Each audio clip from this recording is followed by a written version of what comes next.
د لیوال ملي پوهې پروګرام وسایل نه همت اړین دی. د ټکنالوژۍ په مرسته زده کړه په هر کور، هر ځای، هر وخت او هر عمر کې پرته له ښوونکي او ښوونځي. به پیل وکړو. د پښتو لیک کتاب مو راواخلی. زموږ د نن ورځې سبق دی ما یا میم. ما یا میم د پښتو په تورو کې 15 توری دی چې د نن ورځې په درس کې به یې ووایو. د کتاب 15 مخ راواړوئ. په دغه زرغون رنګي چوکاټ کې دغه په تور رنګ غار د ما تورې لیکل شوی دی. دا ګورئ، د هغه شی چې له پورته خوا نه لاندې خواته یوه حلقه جوړوي او لږ تر حلقې تیریږي. دا راښیي چې ما تورې داسې لیکل کیږي. د ما توري شکل مو وپېژانده. اوس د ما توري په غږ خبرې کوو. اوس دا ګورئ، ما تورې په کلمه کې څنګه لیکل کیږي. دا ګورئ، میږې او ترې لاندې مور لیکل شوې ده. دا ګورئ، د میږي په نوم کې یو ځلې او د مور په کلمه کې هم یو ځلې د ما تورې راغلی چې په شنه رنګ لیکل شوی دی. د مور په کلمه کې د ما توري د غږ شکل په سر کې راغلی دی، لکه مور، لکه بادام، لکه مخ، لکه اسمان، لکه قلم. ما څو ځلې کلمه یاده کړه. کلمه څه ته وایي؟ د څو تورو له یو ځای کېدو کلمه جوړیږي، لکه میږې. شاباس. اوس مو چې د م د توري غږ پیدا کړ، په دې هم ځان وپوهوئ چې د م تورې له نورو تورو سره د تړلو پر وخت په سر، منځ او پای کې شکل بدلوي. د م تورې په لیکنه کې 4 ډوله راځي. اول یوازې په خپله، دویم م تورې له بل توري سره په سر کې تړلی، لکه د مخ په کلمه کې. دریم م تورې له بل توري سره په منځ کې تړلی، لکه د اسمان په کلمه کې. څلورم م تورې له بل توري سره په پای کې تړلی، لکه د قلم په کلمه کې. اوس دا ګورئ، م تورې په کلمه کې څنګه لیکل کیږي.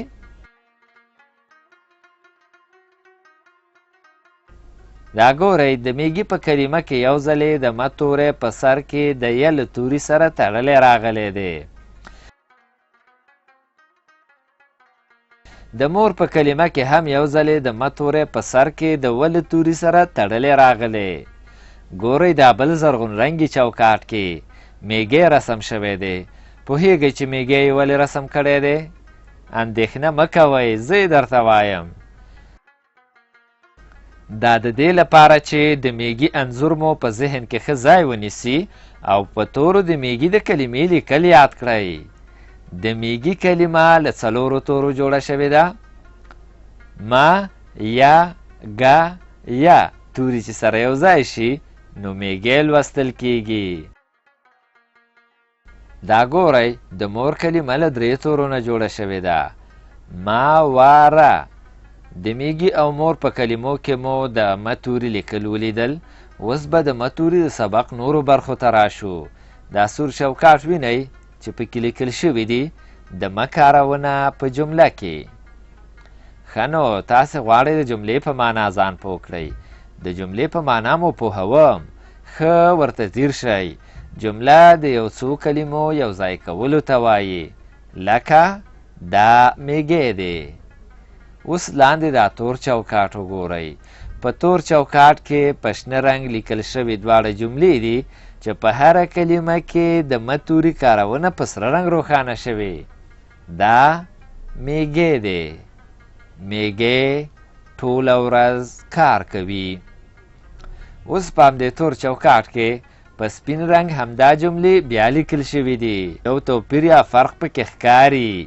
که رښتیا پوه شوي یاست، دا توپیر ما ته وښیئ. شاباس. په هر هغه م توري مو ګوته کېښوده چې زیړ دی.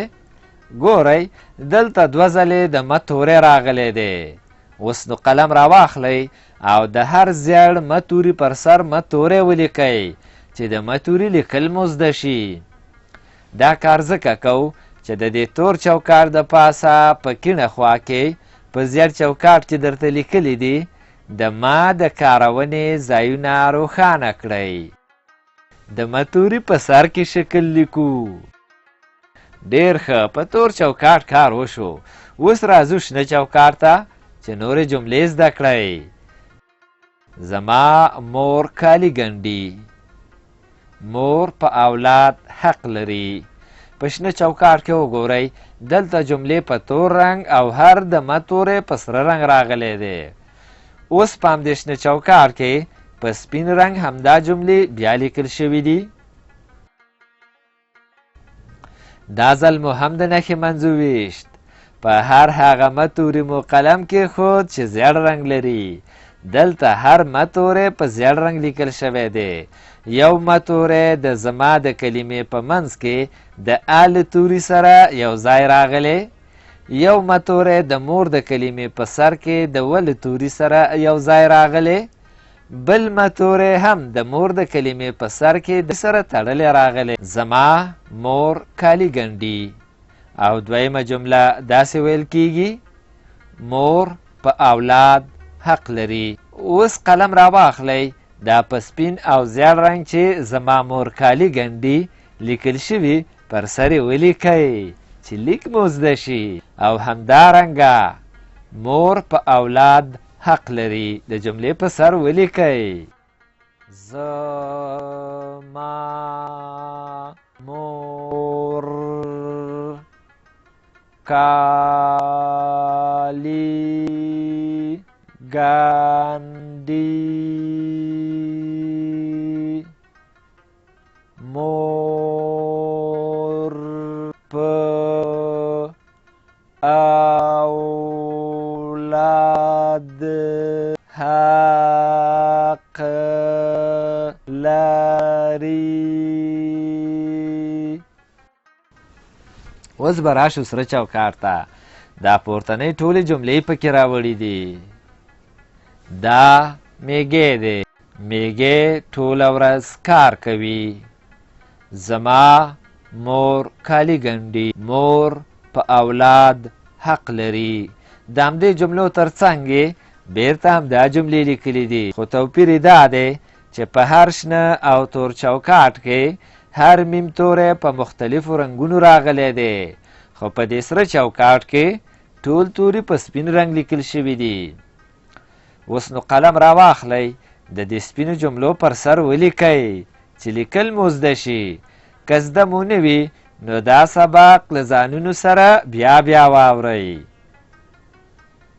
دا میږی دی. میږی ټوله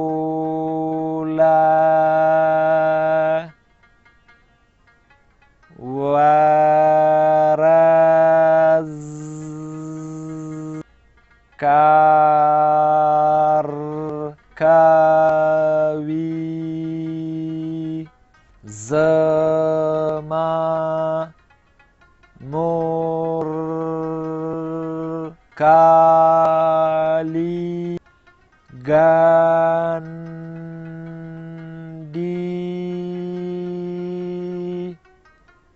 مور په اولاد حق لري. تر سره چوکاټ لاندې خړ چوکاټ ته راځو. د خړ چوکاټ په سر کې د لاس او قلم نښې او د تمرین کلمه ګورئ چې په سره رنګ لیکل شوې ده. وارخطا کیږئ ما. د تمرین په معنا مو هم پوهوم. د یو کار بیا بیا کولو ته تمرین وایي. په تمرین سبق ښه یادیږي. که تاسې د یو شي نوم یو ځلې واورئ کیدای شي لږ وخت وروسته درنه هیر شي. خو که څو ځلې یې واورئ بیا مو په یاد کې ښه پاتې کیږي. اوس چې د تمرین په معنا پوه شوئ راځئ چې تمرین وکړو. تر تمرین لاندې په ټکو ټکو باندې څو ځله د م توری لیکل شوی دی. د دې هر یو م توري د پاسه م توری ولیکئ. کله مو چې هر م توری ولیکه کینې خواته ځیر شئ. 4 جملې په ټکي ټکي خط لیکل شوي دي. د هر یوې جملې د پاسه هم لیکل وکړئ چې دا ټولې جملې مو په یاد کې پاتې شي. دا میږی دی. میږی ټوله ورځ کار کوي. زما مور کالي ګنډي. مور په اولاد حق لري. بیا په همدې خړ چوکاټ کې 2 کرښې ګورئ. زه پوه شوم چې اوس تکړه شوي یاست. دلته اوس په شنه کرښه د یوازې م توري تمرین وکړئ. د م توري یوازې شکل لیکو او په سره کرښه د بل توري سره د تړلي م توري تمرین وکړئ. په زیړه کرښه دا میږی دی ولیکئ او په توره کرښه میږی ټوله ورځ کار کوي ولیکئ. د م توري یوازې شکل لیکو.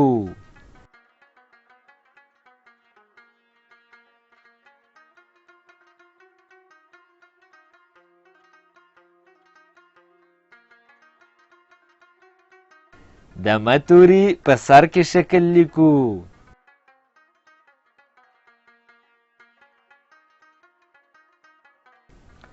د م توري په منځ کې شکل لیکو.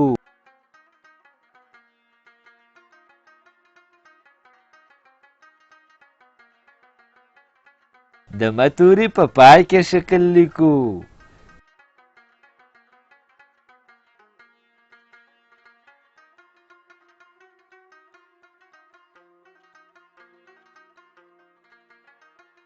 دا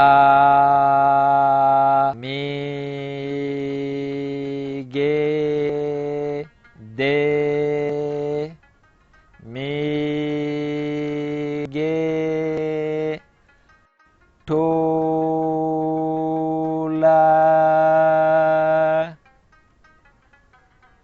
ورځ کار کوي. زما مور کالي ګنډي.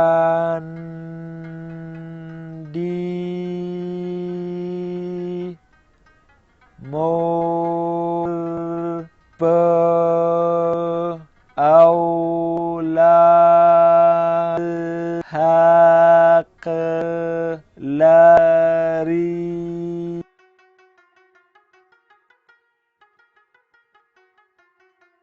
م توري یوازې شکل لیکو.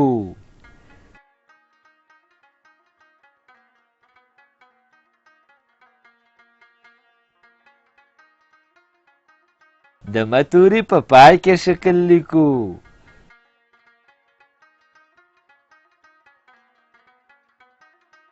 دا میږی دی.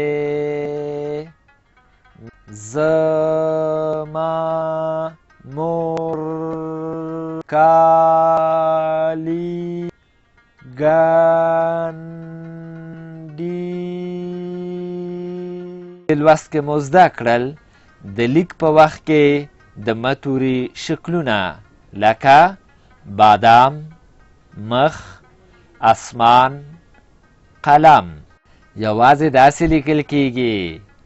له نورو تورو سره ګډ په سر، منځ او پای کې داسې لیکل کیږي. کلمې مو زده کړې. میږی، مور، بادام، مخ، اسمان، قلم، ټوله ورځ کار کوي. زما کالي ګنډي. اولاد حق لري. کارونه، جمله، ځایونه، روښانه، تمرین او داسې نور.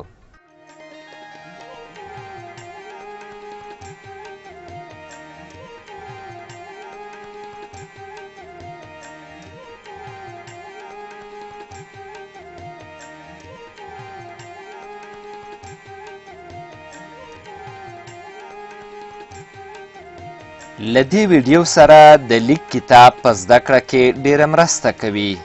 د کتاب ترلاسي لپاره پته ده LLS@leval.com 003